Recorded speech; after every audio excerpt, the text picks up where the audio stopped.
Hey there, nation, and welcome to the show where we help you to play miniatures wargaming on a budget. It is I, Commander Cheapskate, and we are back with another episode of Way of the Underhive.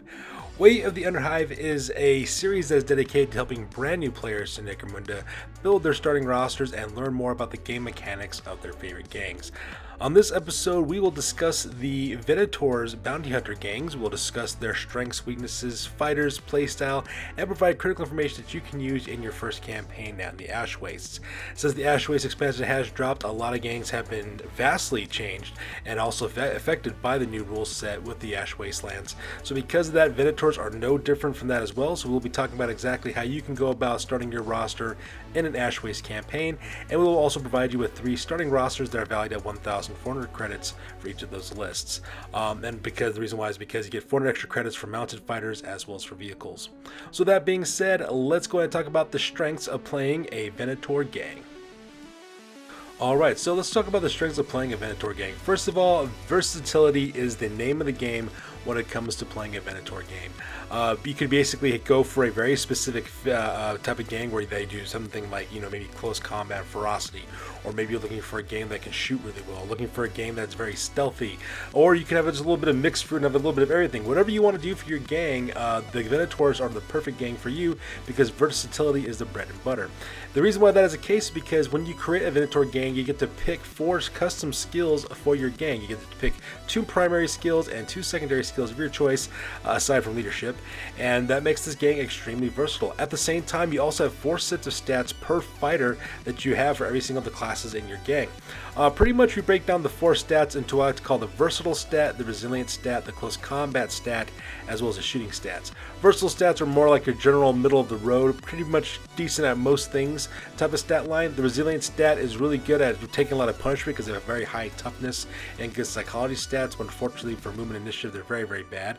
The close combat stats kind of like a happy medium between the versatile stat and the resilient stat, strong enough and tough enough to take close combat attacks and fast enough to actually engage the distance to close with your enemy.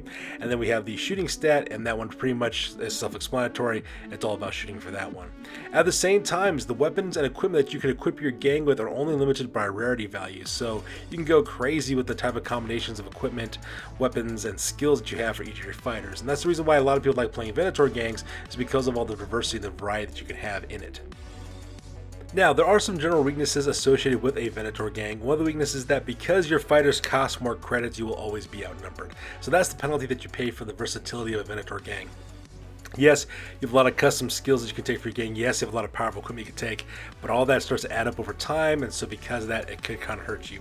At the same time, none of your hunters can start off as specialists in a Venator gang, so they can't get starting off the battle with heavy weapons or with special weapons. They can only get limited basic weapons, pistols, grenades, that sort of thing. At the same time, you also have no GB level fighters to flesh out your gangs either, so that's one of the reasons why you're always outnumbered as a Venator gang, because you don't have any low level GB fighters that you can put in your gangs at that point. Another thing you have to worry about, which is not so much really the game mechanics of the game, it's your opponents you have to worry about. Unfortunately, the law enforcement quote-unquote gangs that are available for Necromunda, the Bad Zone Enforcers, Paladin Enforcers, and Venators, unfortunately, they get a really bad rap from a lot of people from the balance bandwagon. You know what kind of people I'm talking about. They're always screaming about like how one group is overpowered or what the case may be. So of course they will constantly hound you and give you salty comments about this. They will hunt you down. They will stalk you. They'll give you hell for playing a Venator gang where they could just solve that problem by playing one themselves. But I digress. So because of that, you do have to worry about that from immature opponents, so keep that in mind if you decide to play a Venator gang. So now that we're done talking about the strengths and weaknesses of playing a Venator gang in the Ashways, let's talk about some of the adjustments that Venator gangs need to make out in the Ashways as opposed to the Underhive. So playing a Venator gang outside the Underhive in the Ashways is vastly different than you would normally play them under the Underhive. And let's go and talk about that. One of the biggest ones that a lot of the problems that Venator gangs had while playing in the Underhive are not really issues anymore on the Ash Wastelands. For example, when it came to playing a Venator gang, the settlement rules for a territory that you had in the Dominion campaigns and the Law Misrule campaigns was kind of wonky because you didn't have GV level fighters in your gang, so a lot of the things that they got from settlements didn't really affect you too much, so it was kind of up to your arbitrator to kind of solve that problem. Out in the Ash Waste, that's not such a big problem, since you're fighting over not necessarily territories, you're fighting over trade routes as well as road sections, so because that kind of solves a lot of those problems. which is actually kind of nice. At the same time, the need to purchase house legacies are no longer as important as they used to be in the Underhive. Back when you used to play in the Underhive, what would happen is that you would have to worry about getting enhanced boons or territories for the territories you captured in the Dominion campaign. And unfortunately, if you didn't have a house legacy for your leader, they couldn't access those territory boons. So for example, if you were to capture an Archaeotech device, for example, but you didn't have the House Van Saar house legacy on your leader, they couldn't use the Van Saar enhanced boons. So that was one of the problems that you ran into. They used to cost 30 credits for your fighters. Now, because boons are not as important now in the Ashways, because it's just straight credit generation, it's not so necessary to have a house boon anymore. I mean, you can still take it if you want to take specific house-specific equipment and such, but not so much an issue anymore out in the Ashway, so that part's kind of nice. So now that we're done talking about the adjustments for the Underhive, let's talk a little bit more about house legacies and how that actually impacts your gang out in the Ashwastes. Alright, so when it comes to the house legacies, what would happen is if you wanted to, you could take a house legacy for your leader of your gang, or for any champions, or any fighter for that matter. It costs you 30 credits in order to do so, and for your leaders, it was important to have that because it was important to use those enhanced boons for house-specific territories that you could capture in your Underhive campaigns. So that is not as necessary anymore at the Ashways anymore. Now, if you want to take house-specific weapons, equipment, war gear, exotic beasts, etc., then in that case, yes, you still need to pay that 30 credits to get that house legacy. Now, another issue that has arisen with the house legacy is with House Delac. And let's talk about why that's the case. The reason why is because after the Book of the Shadow came out, House Delac fighters can become Psychers. And because they become Psychers, they can then access Psychic Disciplines. Now, in the earlier editions of Necromunda, there was not such a problem because Psychic powers were kind of lackluster for the most part. But when the Book of the Book of the Outcast came out, that book had all those brand new psychic disciplines to give you a whole lot of different access to different psychic powers. So because of that, psychic abilities have now become very important now in their current rule setting for campaigns. The problem that I've noticed a lot of, I saw this in my local game store, there's actually a couple of guys who were actually arguing at this point. They said, because you take a House Delac legacy, can you become a Psyker? Some people said no, you can't. Some people said yes, you could. And the reason why that's the case is because in order to become a Psyker as a Venator ganger, what you'll need to do is you'll need to first purchase the House Delac legacy. It's going to cost you 30 credits for your leader. And if you want to make that leader or champion into a Psyker, you have to pay an additional 30 credits so you can get those Psychoteric Whisper abilities off on your gang as well. So I say yes. Delac champion, not Delac champions, Venator leaders, champions, and fighters can become Psychers if they pay that 60 credit tax of getting a House Delac legacy and then paying that Psychoteric Whispers bonus, because you're paying 60 credits for it. That's 60 credits out of your stash that you're sacrificed to get that ability. So me, I say yes. Now, some people, of course, would just argue against that all night and day, especially bandwagon balance type people. So because of that, I would say check with your arbitrator. That's always very important to talk about that with your arbitrator. See how they feel about that. If your arbitrator allows it, then great, that's fine. If your arbitrator doesn't allow it, that's also fine too, because it's their campaign. So always make sure you seek that clarification, especially if you plan on making your Venator gangs into House Delac Psychers with their legacies. So now that we're done talking about adjustments for the Underhive as well as house legacies, let's talk about your individual fighters. Alright, so let's talk about the hunt leaders. These are the leaders for your gangs. These guys cost 110 credits, and let's go and talk about their stats real quick. So once again, you have 4 types of stats for your fighters. You have versatile, resilient, close combat, or shooting stats. So let's talk about the stats one by one. For the versatile stat on this fighter, we have 5-inch movement, 3+ weapon skill, 3+ explosive skill, 3 strength and toughness, 2 wounds, 3 initiative, 2 attacks, 7 leadership, 6 cool, 6 willpower, and 6 intelligence. Like I said, it's kind of like in the middle of the road. That's why people call it the versatile stat line. Now the resilient stat line has a 3-inch movement, 3+ weapon skill, 4+ explosive skill, 3 strength, 4 toughness, 2 wounds, 5+ initiative, 2 attacks, but they have 6 leadership, 6 cool, 5 willpower, and 5 intelligence. So that stat's a little bit slower and not as fast with initiative, but they got better psychological stats as well as more resiliency as well. Now the close combat stat consists of a 4-inch movement, 3+ weapon skill, 5+ ballistic skill. You have 4 strength, 4 toughness, 2 wounds, 4 initiative, 2 attacks, 7 leadership, 5 cool, 8 willpower, as well as 9 intelligence. So like I said, the psychology stat's not so great on that one, but better at close combat. And then finally we have the shooting stat line, which consists of a 4-inch movement, 4+ weapon skill, 2+ ballistic skill, 3 strength and toughness, 2 wounds, 3 initiative, 1 attack, 5 leadership, 5 cool, 6 willpower, and 5 intelligence. So that one has really good, decent psychology stats, but a really good stat for Ballista skill. So depending on how you want to use your leader in your gang, you'll choose exactly which stat you want to use. At the same time, when it comes to weapons and war gear, you can have anywhere between rarity allow up to 11 from the training post with no restrictions whatsoever for your equipment. So based on that alone, you can really see how you can make your hunt leader into pretty much anything you want to with the weapons, equipment, and skills that they actually have.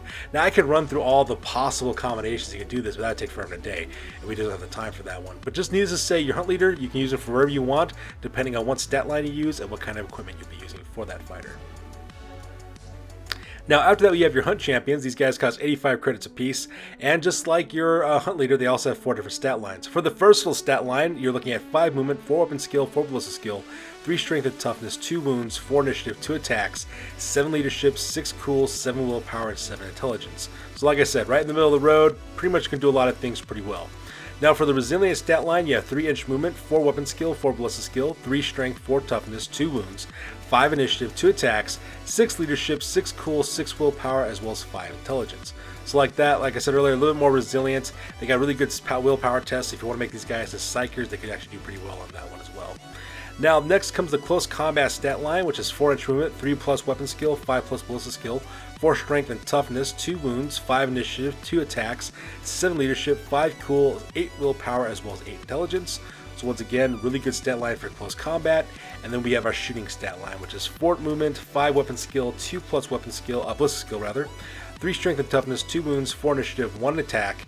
They have 6 leadership, 6 cool, 6 willpower, as well as 6 intelligence. So another really good psychological stat line with really good ballista skill as well. Now when it comes to the weapons and equipment, you can take any weapons and equipment up to rarity valuable of 10 from the training post with no restrictions. So like I said before, extremely versatile in terms of how you want to kit out your champions. You can pretty much do any kind of job you can imagine for them, depending on what kind of weapons and stat lines and skills that you give your gang as well. Alright, so up next you have your hunters, which are your ganger level fighters. These guys cost 50 credits apiece. So once again, they also come with 4 different stat lines. We call them the versatile stat line, the resilient stat line, close combat, and shooting. So for versatile, you're looking at 5 inch movement, 4 weapon skill, 4 ballista skill, 3 strength and toughness, 1 wound, 4 initiative, 1 attack, 7 leadership, 6 cool, 7 willpower, and 7 intelligence. Pretty much kind of like Orlok Gunners is pretty much what they're close to, but they have a higher cool stat. Now for resilient fighters, you have, for the resilient stat line, you have 3 inch movement, 4 weapon skill, 4 ballista skill, 3 strength, 4 toughness, 1 wound, 5 initiative, 1 attack, 6 leadership, 6 cool, 7 willpower, as well as 6 intelligence. So a little bit better on the psychology stats, definitely tougher with that 4 up strength, pretty decent. That's why if you look in this background, you have like some courage on overlords that have been converted over to Venators, because you can actually make squawk bounty hunter gains if you wanted to. So that's actually kind of cool. Now for your close combat stat line, you're looking at 4 inch movement, 3 weapon skill, 4 ballista skill, 3 strength, 4 toughness, 1 wound, 5 initiative, 1 attack. They have 7 leadership, 6 cool, 8 willpower, as well as 8 intelligence. So not so great with the psychology stats, but they make it up for with that 3 weapon skill and that 4 strength and that 4 toughness. And then lastly, you got the shooting stat, which consists of a 4 inch movement, 5 plus weapon skill, 3 plus ballista skill, 3 strength and toughness, 1 wound, 4 plus for initiative, 1 attack. They have 6 leadership, 6 cool, 6 willpower, and 7 intelligence. So really good with the psychology stats and the 3 plus ballista skill. Now when it comes to these guys, Venators must use weapons equipment up to a rarity value of 8 on the trading post, and they can only take their weapons from basic, close combat, grenades, pistols, and war gear only, up to a rarity value of 8. So they're not as diverse as your champions and your leaders, but still quite diverse in the way you can get these guys out. Like I said before, you can choose whatever stats you want for your gang, or you can go with one direction, like make it really combat focused, or you can make them like a squat bounty hunter gang where they all have the resilient line, or you can make them all shooters and make them like Eldar if you want to for 40k, or you could have a mixed bag. Personally, I think the mixed bag approach is actually the best because you have a little bit of everything to solve most problems, but that's just me.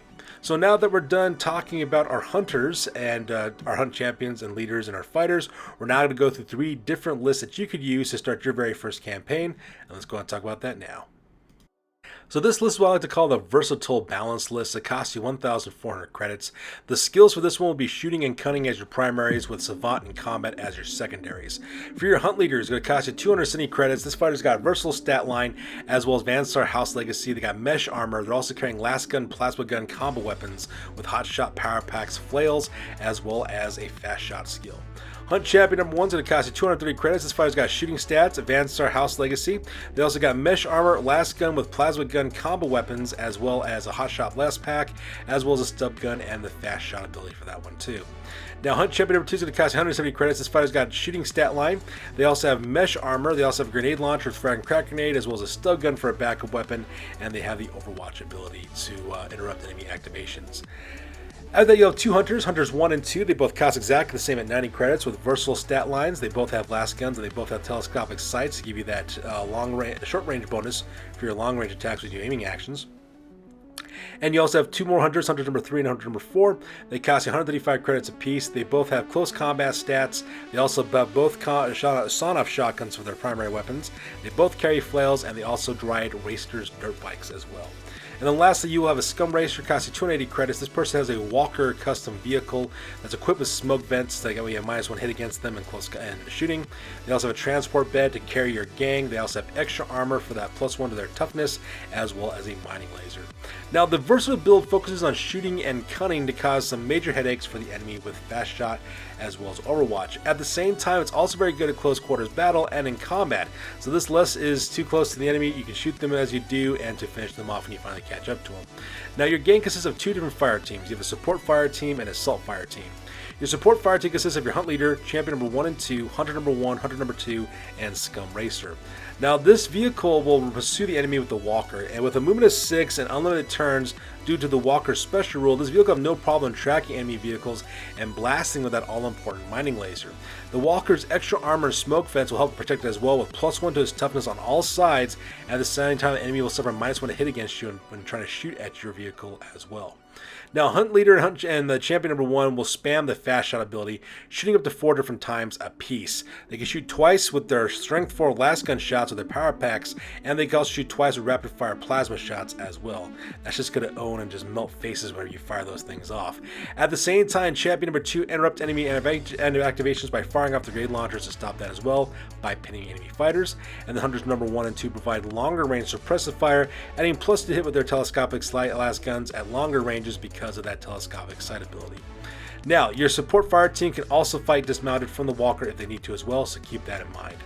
Now, your assault fire team consists of Hunter number 3 and Hunter number 4. Now, these fighters are mounted on Waster's dirt bikes, and their job is to close the enemy and finish them off. In case the support fire team only puts serious injuries on enemy fighters, Hunters number 3 and 4 have their Waster's dirt bike, which gives them movement 8 that helps them to close in to finish off their opponents with coup de grace. Now, the Hunters can also spam the ride-by rule with their flails, providing them with 2 attacks that have a 2-inch range. They have a +1 hit bonus, as well as 2 strength buffs, +2 strength buffs as well. That's strength 5 when they hit you with those flails. Absolutely devastating. They also have the sawn-off shotguns to protect themselves as well. Now, as the campaign develops, get more dirt bike mounted Hunters to help you pursue the enemy. I would suggest equipping the same way as Hunters 3 and 4 are, because it's a pretty good kit out as it is. At the same time, you're also taking House Vansar Legacy for 2 reasons. One, getting access to Vansar weapons and war gear for your gang, and secondly, you can also get House Vansar specific vehicle upgrades for your cousin vehicles such as skimmers. So can you imagine hover bikes and hover vehicles? That'll be all kinds of awesome for this gang. And this is what I like to call the versatile build. Now, the next one is a Khorne Corrupted Orc Blood Axe Commandos list. That's going to cost you 1,400 credits. And the skills for this one are Combat and Ferocity of their primary, while Shooting and Savant are their secondary. First of all, you have a Hunt Leader. It's going to cost you 165 credits. This fighter's got the Close Combat stat. They have Mesh Armor, an Auto Pistol, and Hand Flamer combo weapon. They also have a Servo Claw. They also get +1 to their attack characteristic from their Khorne Allegiance, and they also have the Commanding Presence ability for larger group activations. After that, you got Hunt Champion number 1. This character will cost you 215 credits. This fighter's got close combat stats. They got Mesh Armor with an Auto Gun Flamer combo weapon. They also got a Stubgun as well as Nerves of Steel ability. So that template weapon's going to help out with their low ballista skill with a Flamer. They have an Auto Gun they can still shoot at the same time. Stubgun for close combat. And they got that Nerves of Steel to make sure they can escape pinning. After that, you got Hunt Champion number 2. This guy's going to cost you 240 credits. He's got close combat stat lines. He's got Mesh Armor, a heavy rock cutter. Yes, you read that right. He's also got a Stubgun as well as a rate of blow skills, so that way he can do basic actions with that weapon when he attacks. After that, you got Hunter number 1 is going to cost you 65 credits. This guy's got close combat stats as well as an auto gun. Hunter number 2 is going to cost you 70 credits with close combat stats, auto pistol, as well as an axe. And same thing with Hunter number 3, costing exactly the same way and equipped exactly the same way as well. And then finally, you'll have a Guild of Coin Hauler that's going to cost you 525 credits. You'll have a Cargo 8 Ridge Hauler with a Munitorium armor container on the back of it. You'll have grenade launchers as well as Twin Storm Bolters mounted on the weapon hardpoints. So that is correct. You're looking at Orcs, and not just Orcs, but Orcs who worship the Chaos God of War, which makes sense because Orcs are all about fighting. So this is a very aggressive list designed for close quarters combat between medium and short ranges as well. You will still be using close combat stats for good weapon skill, that 4 toughness and average speed. And remember, once per round you can reroll failed wound rolls due to your allegiance to Khorne as well. And if you manage to get any chaos spawn, or which I suggest you use squigs to represent that, you also get +1 strength on those guys, so that would be awesome as well. Now, the Cargo 8 Ridge Hauler is designed to help boost your credit earning power for this gang, and so that way you can get stuck with close combat as quickly as possible. With that movement characteristic on that Cargo 8 Ridge Hauler, it's hauling directly towards the enemy. Now, your list consists of 2 fire teams, and both of them are assault fire teams. Assault fire team number 1 will consist of your Guild of Coin Hauler and Hunter number 1. Now, Hunter number 1's job is to eventually equip a telescopic sight to their auto gun and to provide some medium range suppressive fire. At the same time, purchase an axe for this fighter as soon as possible, that way they can engage in close combat as well. Once that's achieved, get another Hunter that's equipped exactly the same way, so that way you got that longer, medium to close range fire support as well. Now, the real supporting element on this one's going to be the Cargo 8 Ridge Hauler. It's got a grenade launcher to deal with light armored threats with crack grenades and also firing template shots at their enemies with frag grenades. But the real killers are the Twin Storm Bolters on the back of the Cargo 8 Ridge Hauler. Think of them as short-range, heavy bolters with 24-inch range, strength 4, causing 2 damage, having 2 rapid fire dice. Now, they ignored the scarcity trait on the Storm Bolter because the Munitorium armor containers rules create that to happen. And at the same time, instead of having a 6 up armor roll, they only have a 4 up armor roll because they got that unlimited ammunition container on the back of the Cargo 8 Ridge Trawler. Now, your assault fire team number 2 will consist of your hunt leader, your hunt champion number 1, hunt champion number 2, hunter number 2, and hunter number 3. Now, nothing too complicated here. Their job is to get them charging, boarding enemy vehicles, and getting them stuck into close combat. The leader's hand flamers should help with the blazing enemies and getting them off the vehicles. Champion number 1's flamers also help balance out their horrible ballista skill with a template attack weapon as well that also causes blaze. The rest of the fire team charges in and chops it up with their guns as well as their axes. As the campaign develops, purchase manstopper rounds for your auto pistols for the gang for additional levels of destruction at strength 4, plus the Munitorium armor container will help with the ammo rolls for this gang as well. So that's what I like to call the Khorne corrupted Orc Blood Axe Commandos list.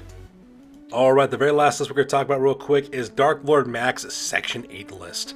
So yes, Dark Lord Mack, he actually played a Venator gang in our Underhive Wars campaign, and that gang killed the most people in our campaign with 52 kills over the process of that campaign. An absolutely deadly list. That's why I always recommend this list as well. This one's going to cost you 1400 credits as well.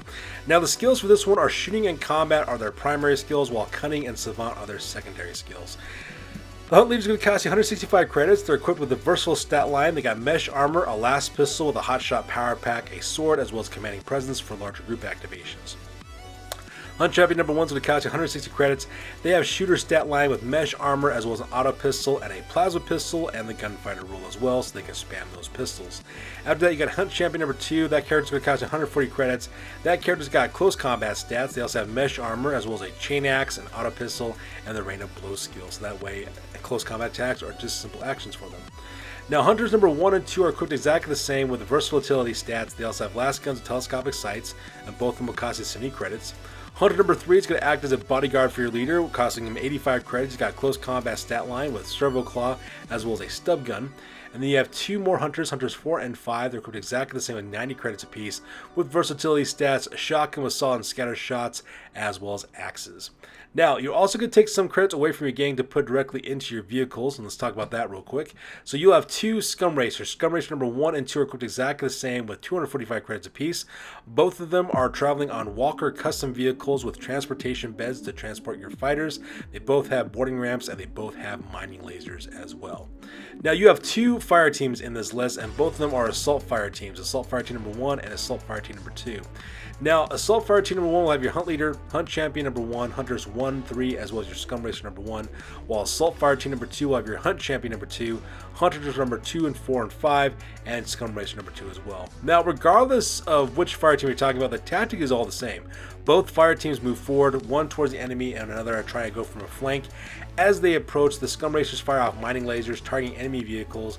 Meanwhile, hunters number 1 and 2 use AMAX to fire the last guns and telescopic sights for sniper fire. Now, once you're close enough, the walkers drop their boarding ramps, allowing the hunt leader, hunt champion number 1, hunt champion number 2, hunter number 3, hunter number 4, and hunter number 5 to board enemy vehicles and destroy their enemies in close combat. It should be noted that, like I said before, hunter number 3 will act as the leader's bodyguard the entire time, absorbing shots as well as protecting him in close combat, providing assists if he needs to.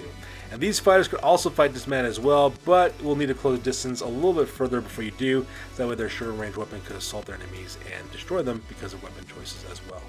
And that's what I like to call Dark Lord Mack's Section 8 Venator gang list. So in conclusion, the Venator gang is actually a very fun and interesting gang to play with so much versatility and customization, it's absolutely insane. At the same time, a Venator gang, just like an Outcast gang, is a converters and hobbyists' dream gang. You can customize all your miniatures, all the conversion work and customizations that you want to make them look very, very unique. In fact, if you've been watching this video, most of the background images are actually things I found on the internet that people created for their Venator gangs, and people have done excellent jobs on converting and maintaining their own gangs and making them look absolutely fantastic.